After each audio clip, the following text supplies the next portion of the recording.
What if I told you you were logging into work one day and then all of a sudden you realize you can't access your messages, and for some reason Slack, what many use for business, you don't have access to it. You just can't use it.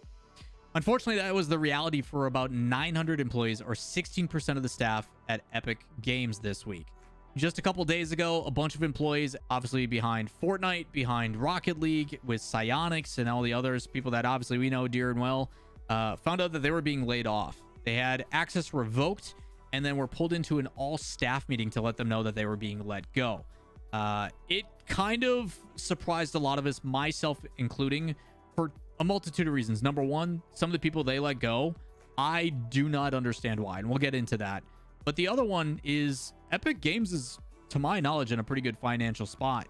They pull in crazy revenue through their titles. Their engine, Unreal Engine 5 or 4, is utilized by just about every developer, and the royalty fees that they're getting from that are absurd. So while the industry is in a pretty tough place, and I'm not beyond them understanding that they also need to operate more effectively and more efficiently and reduce or trim some of the fat, the problem is some of the fat that they're reducing. And we're going to definitely focus more in on the Psyonix approach because that's what we do here. But I think overall it's just pretty crazy. Some of the stats that I'm seeing, some of the things I'm reading are just mind-boggling. But specifically for like Rocket League, there is 2 employees in particular that I really want to focus in on that have made noticeable impacts in the industry and for some reason are being let go.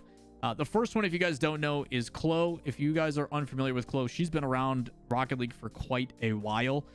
She originally started as a student leader in the Collegiate Rocket League program and then went into social media. She did broadcast talent management, so like all the commentators when they were there, you know, the Shoguns and etc. This is their point of contact. She is the mouthpiece to talk from talent's needs to Psyonix directly. It's how they got their information. It's how they were held accountable. It's how they determined everything. Like a pivotal piece, something that, you know, we really lacked when I first started in the RLCS, and then JC or Gillyweed came in and really advocated and helped us there. And it has been a position that has been very heavily sought after because we just, it was our communication piece. Otherwise, we don't hear anything from Psyonix. So for Chloe to be let go, because not only did she do that, she also helped made a large push for like the content and the creative direction.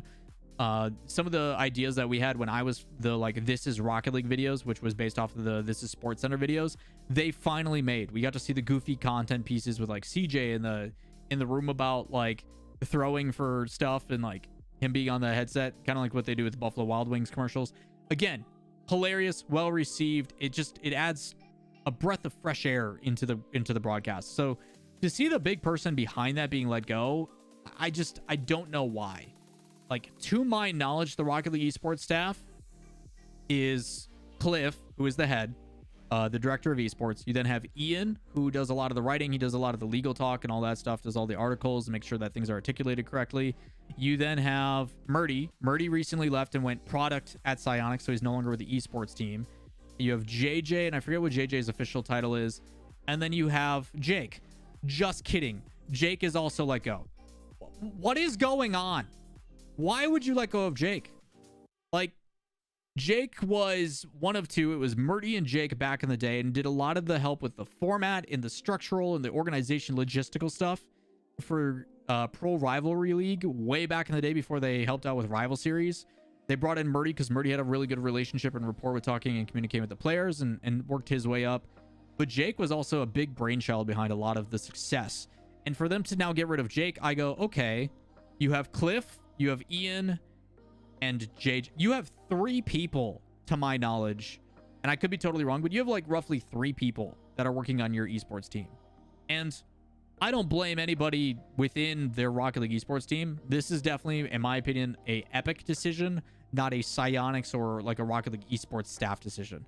So to see that these things happened and that these people were let go is crazy. I do not understand why, but let me try to provide some thought of where things are headed, okay? If we take a step back, we know we have an extended offseason, right? We have roughly 3 to 4 months of where we aren't. Of course, guys, the website's never coming. The website is dead. But we don't have an idea of what is next season because it hasn't been communicated. But if I had to guess, they're going to a 2-split season They're going to open up to some third-party TOs, go the very like Counter-Strike approach where they have a small team that kind of oversees and provides guidelines and makes sure that like the finishing touches are on events, but they enable other organizers, the eFuses, the EFGs, like the Esports Engine, Face It, DreamHack, all of those all put into one. I assume they're going to enable them and allow them to kind of take the ropes. Hopefully we get to see Blast Premier, WePlay come back, because we haven't seen really any outside tournaments because RLCS takes up a majority of the season. But even still, I think you need a good team. And like, by all means, letting go of Jake is surprising because he is very endemic to the space. Jake has been part of the Rocket League space and community for a really long time, so he has insight and perspective. And to see them let go is very interesting to me. I don't understand it. I wish I had answers. I wish I had the ability to just say, Cliff, what's going on? Like, can you provide some perspective? What's going on here?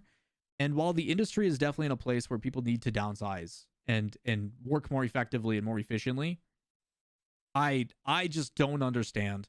And what that means for the Rocket League esports scene, what that means for Rocket League in particular, when it's been over 2 years since we've heard anything about UE5. We don't have any creative mode stuff on the horizon that we know of. No announcements have happened. Obviously, they've put a ton of attention into the off season with 11 community tournaments for multiple regions. They said that RLCS is coming back 2024, and they don't put stuff out unless they do it. So there's good signs there, but that's all we know. So I think there's some major concerns. I don't think Rocket League Esports or Rocket League is dying. I think it's still pretty stable. People still play it quite a bit, but there is definitely concerns for longevity and long-term, at least within the esport. I don't know what the decisions are. I don't know what they're planning on doing. The one thing that we don't have hope for is that website. Yeah, the Rocket League website, the Rocket League Esports website, where, and I quote, it'll be the place you want to be on game day instead of Liquipedia. It's over, chat. It's not happening. It's gone. So unfortunately, those are some of the realities of things. But yeah, I am very shocked and surprised by the decisions and what's going on. I wish there was reasoning, and I really hope for at least these people like Chloe, like Jake, Ted, who works internally, a lot of really talented people, that they were given a legitimate reason of like, hey, you're being laid off for these reasons. This is the specific. And it's even tougher when it's like, hey man, it's a numbers thing. It's a budget thing. It's just tough. And I really hope that some of these people find jobs soon. A lot of people struggling in this industry right now. It's pretty cutthroat out there. So with that, if you guys have any additional questions, comments, concerns about it, feel free to stop by the stream, twitch.tv/Lawler. We'd love to talk to you guys about it and try to maybe elaborate, provide some perspective, put more details into who these people are and what they did. But with that, we'll see you in the next one. Peace.